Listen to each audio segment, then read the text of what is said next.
नमस्कार दर्शकों, मैं विक्रम और आप देख रहे हैं वैभवभूमि न्यूज।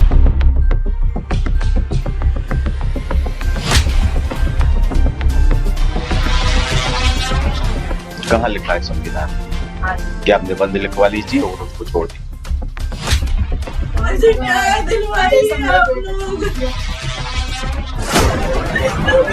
मध्य प्रदेश की उमरिया का अनीश और जबलपुर की अश्विनी, देश के दो युवा इंजीनियर, अपने माता पिता के दुलार, देश का भविष्य। इन दोनों के परिजनों के दस्तक देते सवालों का जवाब कौन देगा? इन दोनों को 17 साल 8 महीने की उम्र में नाबालिग होने की आड़ लेकर बचने की कोशिश करते एक रईसजादे की कातिल रफ्तार ने नहीं मारा, बल्कि इन दोनों बच्चों को संगठित रूप से मिलकर सिस्टम ने मार दिया। 2 करोड़ की कार बिना रजिस्ट्रेशन के आरोपी दौड़ा रहा था क्योंकि ट्रैफिक पुलिस पुणे की सो रही। 17 साल 8 महीने का आरोपी बिना डीएल तेज रफ्तार गाड़ी चला रहा था क्योंकि ट्रैफिक पुलिस पुणे की आंख बंद करके बैठी थी। 25 साल की उम्र, शराब पीने की तय। 17 साल 8 महीने का लड़का 2 पब में जाकर शराब पीता रहा क्योंकि आबकारी विभाग सो रहा था। 2 लोगों को मारकर बिल्डर का बेटा 15 घंटे में बेल पा गया क्योंकि पुणे की पुलिस के कुछ लोगों के अंदर का दावा ईमान मर चुका था और 2 लोगों को मारकर 2 पन्ने की निबंध की शर्त पर बेल मिल गई क्योंकि जुवेनाइल जस्टिस बोर्ड को यही सही लग गया। ट्रैफिक पुलिस, आबकारी विभाग, पुलिस या इंसाफ की चौकट, कहीं से कोई एक अगर अपनी जिम्मेदारी ढंग से निभा लेता तो या तो पुणे में यह कार आकर अनीश और अश्विनी को मार ना पाती या फिर अनीश और अश्विनी को कुचलकर मार देने का आरोपी बिल्डर का बेटा बेल पर बाहर नहीं होता। सब डॉक्यूमेंट्स ला। क्या है निबंध में, क्या हुआ संविधान में, कहाँ लिखा हुआ? कहाँ लिखा है संविधान? क्या आप निबंध लिखवा लीजिए और उसको छोड़ दी। सजा दे दीजिए निबंध लिखवाने। निबंध तो कोई भी तीसरी 4th 5th का बच्चा भी निबंध लिख देगा, उससे अच्छा भी लिख देगा। इस प्रकार से जो रईस हैं, रईसजादे हैं, जो दारू पी के इस प्रकार का कृत्य करते हैं जो मानव बम के समान है। ये खुद मरेंगे, खुद नहीं मरेंगे तो दूसरे को मारेंगे। तो इस प्रकार का जो पुलिस का कृत्य है, सिर्फ हफ्ता वसूली नहीं होना चाहिए। पुलिस को यह भी देखना चाहिए कि हम यदि कोई घटना हो जाती है तो किस धाराओं में उसको विवेचना करें और क्या चार्ज उसके ऊपर लगाएं।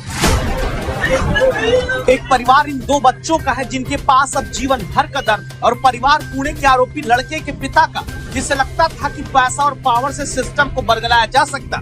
कहीं झकझोरने के बाद आरोपी लड़के के पिता की गिरफ्तारी हुई। पुलिस ने पुणे के उन 2 बार मालिकों को गिरफ्तार किया जहां आरोपी लड़के ने शराब पी।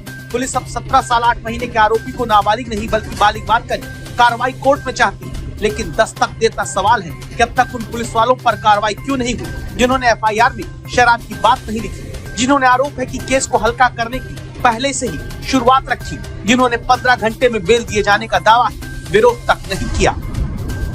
मदद अगर किसी अधिकारी ने किसी आरोपी के साथ किया होगा या फिरियादी के साथ दुर्व्यवहार किया होगा, उसके विरुद्ध कड़क कार्रवाई की जाएगी। इसके लिए ऑलरेडी एक ACP दर्जा के अधिकारी को चौकसी दी गई है।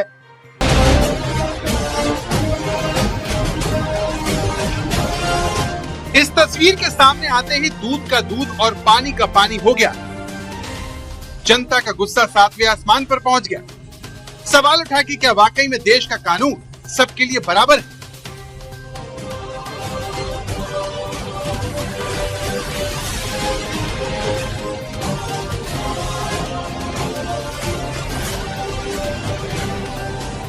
क्योंकि पुणे में बिल्डर के जिस बेटे ने मध्य प्रदेश के रहने वाले अनीश और अश्विनी को अपनी कार से रौंदकर मारा, उसने दुर्घटना से पहले पब में दोस्तों के साथ शराब पी थी। जब मामले ने ज्यादा तूल पकड़ा तो सारे विभागों की नींद टूटी।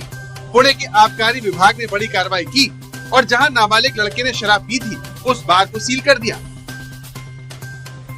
महाराष्ट्र में शराब पीने की कानूनी उम्र 25 साल है। इसके बावजूद 17 साल के नाबालिग को शराब परोसी गई। कानून के इस उल्लंघन के आरोप में बार मालिक और मैनेजर को गिरफ्तार कर सेशंस कोर्ट में पेश किया गया। आरोपी ने 48,000 रुपए पार्टी पर खर्च किए, जिसका बिल भी पुलिस को मिल चुका है। आबकारी विभाग ने बार में शराब की बोतलों के अलावा दूसरी चीजों को भी जब्त किया।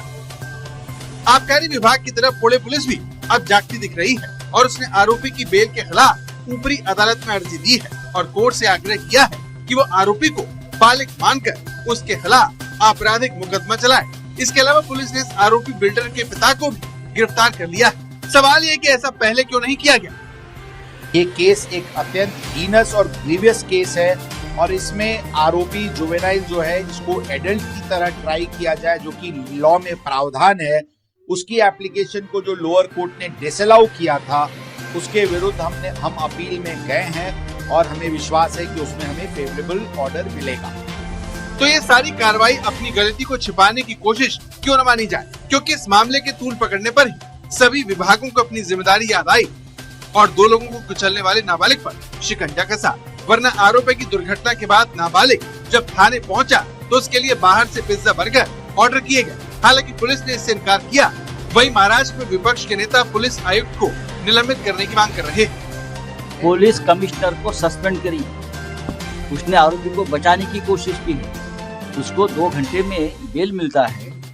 हाँ, उसका रिपोर्ट मेडिकल नेगेटिव आता है, जो शराब पिया है वो वीडियो सामने है, कौन मदद कर। तो पुणे में अगर आबकारी विभाग से लेकर पुलिस तक पहले से जाग रही होती तो ये परिवार आज नहीं रोता।